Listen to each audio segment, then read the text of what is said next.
사람이 세상에 많음으로 힘써서 전하세.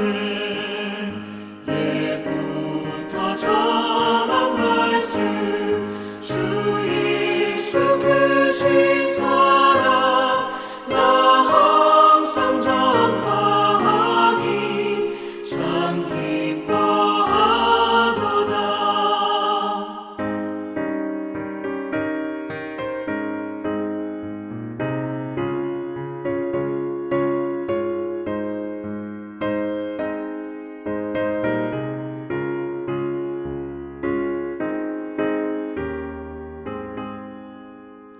이 말씀 들은 사람 더 듣기 원하고 목말라 사모하니 그 말씀 진리라. 그 나라 영광 중에 나 부를 새 노래. 예부터 좋아하던 이 말씀뿐일세. 예부터 전한 말씀 주 예수 그 신사랑 나 항상 전하기 참 기뻐하도다.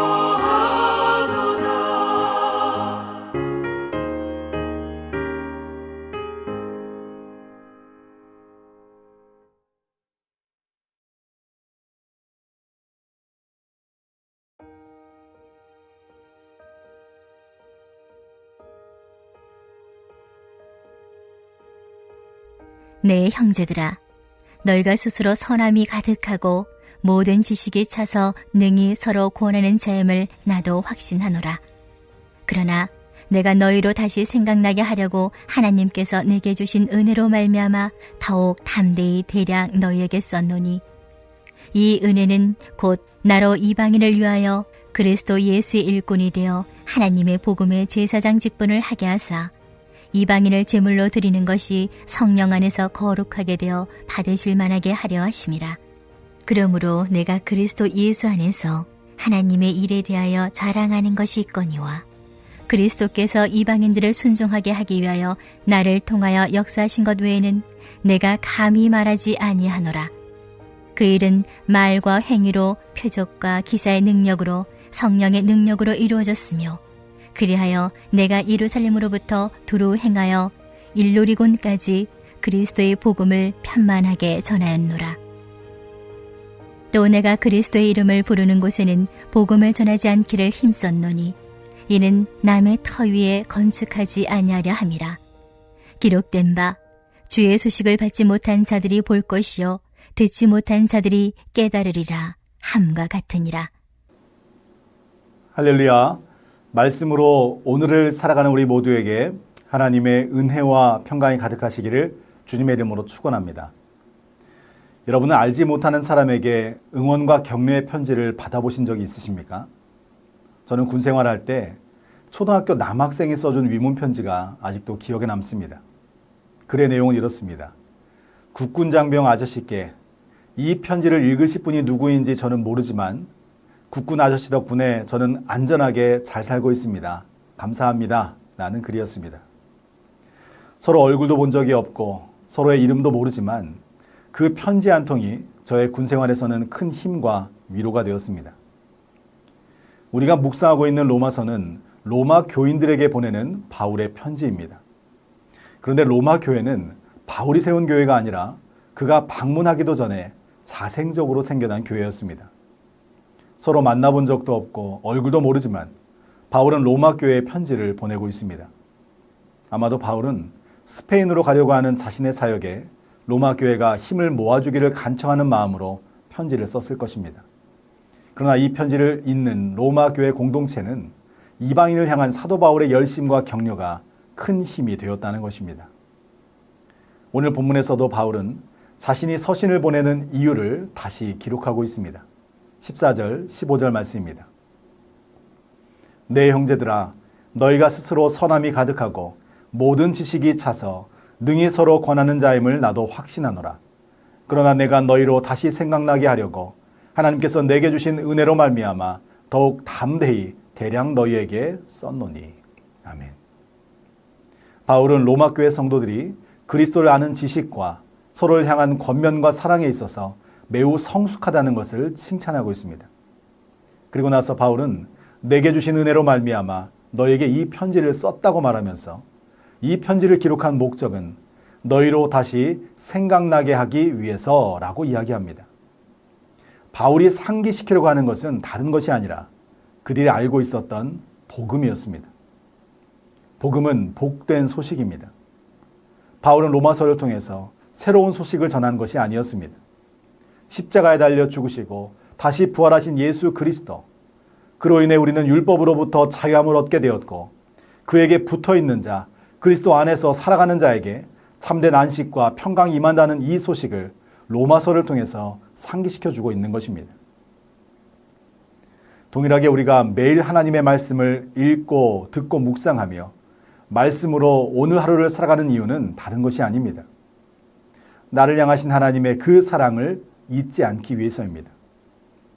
어쩌면 복음을 기억한다는 것은 그리스도인이 걸어가야 할 과정이 아니라 우리 신앙인들의 삶의 기준이자 목적인 것입니다. 바라기는 한순간도 주님을 떠나지 않는 우리 모두가 되시길 축복합니다. 아침에도 저녁에도 눈을 뜨고 감을 때마다 주님의 사랑과 은혜가 여러분의 심령 속에 가득하시기를 주님의 이름으로 축복합니다. 이어서 바울은 자신이 받은 은혜가 무엇인지 소개하고 있습니다. 16절입니다. 이 은혜는 곧 나로 이방인을 위하여 그리스도 예수의 일꾼이 되어 하나님의 복음의 제사장 직분을 하게 하사 이방인을 제물로 드리는 것이 성령 안에서 거룩하게 되어 받으실 만하게 하려 하심이라. 아멘. 바울이 받은 은혜는 무엇입니까? 하나님께서 바울을 그리스도의 예수의 일꾼으로 삼아주셨다는 것입니다. 그래서 그는 복음의 제사장 직분을 감당하고 있다라고 말하고 있습니다.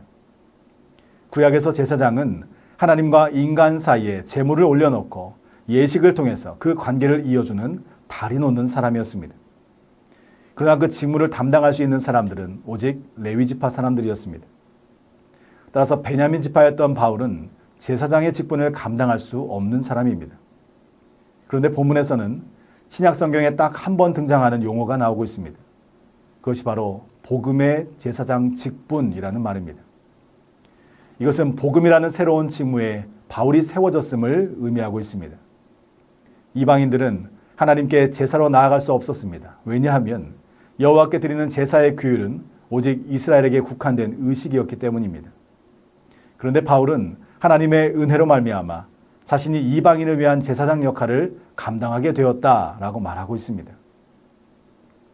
유대인에게 국한되었던 하나님을 향한 제사와 예배가 이제는 이방인에게도 확대되었다는 것입니다. 그리고 그들의 제사와 예배를 위해 자신이 일하고 있음을 설명하고 있습니다. 이것이 바울에게는 은혜였다는 것입니다. 우리도 예수 그리스도를 믿고 영접하여 그 사랑을 먼저 체험하게 되었습니다.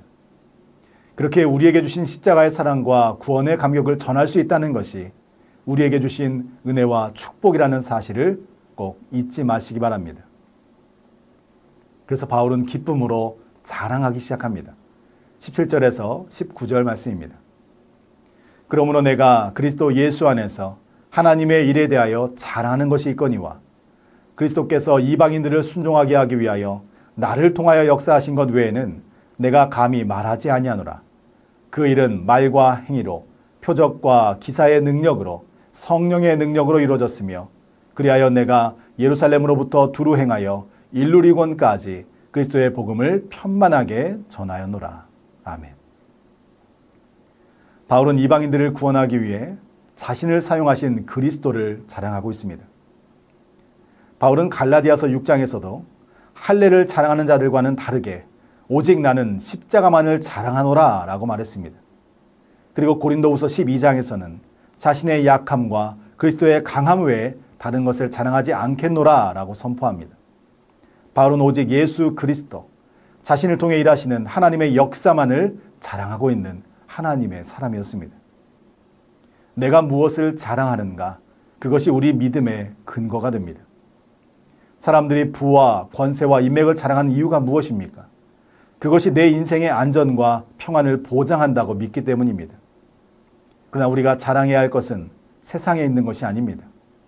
나를 구원하시고 나와 동행하시는 오직 예수 그리스도만을 자랑하시기 바랍니다. 나를 통해 일하시는 하나님의 역사하심을 자랑하시기를 축복합니다. 이것이 우리 그리스도인들의 믿음의 자세인 것입니다. 주어는 내가 아니라 하나님이십니다. 내가 간증거리가 아니라 나를 통해 역사하신 그리스도가 드러나야 한다는 것입니다. 그래서 바울은 하나님의 역사가 말과 행위로 표적과 기사로 드러났다고 이야기합니다. 그러나 그 중심에는 성령의 능력이 있었음을 강조하고 있습니다. 내 안에 성령이 가득 차면 무슨 이야기를 해도 하나님을 자랑하게 됩니다. 신앙인들에게는 두 가지 유형이 있다고 합니다. 나의 필요를 채우기 위해 하나님을 찾는 사람이 있고, 하나님께서 나를 사용하시기 위해 부르셨으니 그 믿음으로 순종하는 사람이 있다는 것입니다. 우리의 선택이 아닌 하나님의 선택이고, 우리의 필요가 아닌 하나님의 사랑으로 택함받은 우리는 오직 예수, 오직 성령, 오직 말씀이 우리의 자랑이 되어야 될 줄로 믿습니다.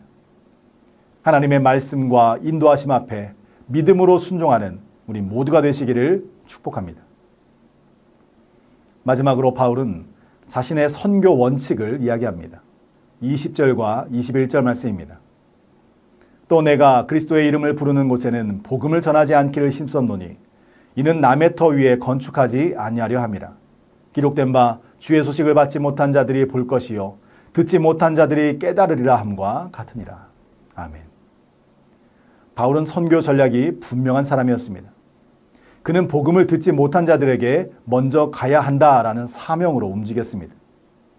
팀 켈러 목사님은 그런 바울을 가장 단단한 땅에 쟁기질을 하려 했던 사람이라고 표현하고 있습니다. 바울은 복음을 전혀 접해보지 못한 이들과 복음과 가장 멀리 있는 땅, 그리고 복음에 마음을 닫은 사람들을 향해서 자신을 기꺼이 내어주는 복음의 개척자로 살아왔습니다. 바울의 모든 사역의 시작과 끝에는 동일한 고백이 있습니다. 그것은 하나님께서 내게 주신 은혜로 말미암아라는 고백입니다. 바울에게 있어서 선교는 의무가 아니라 은혜였습니다.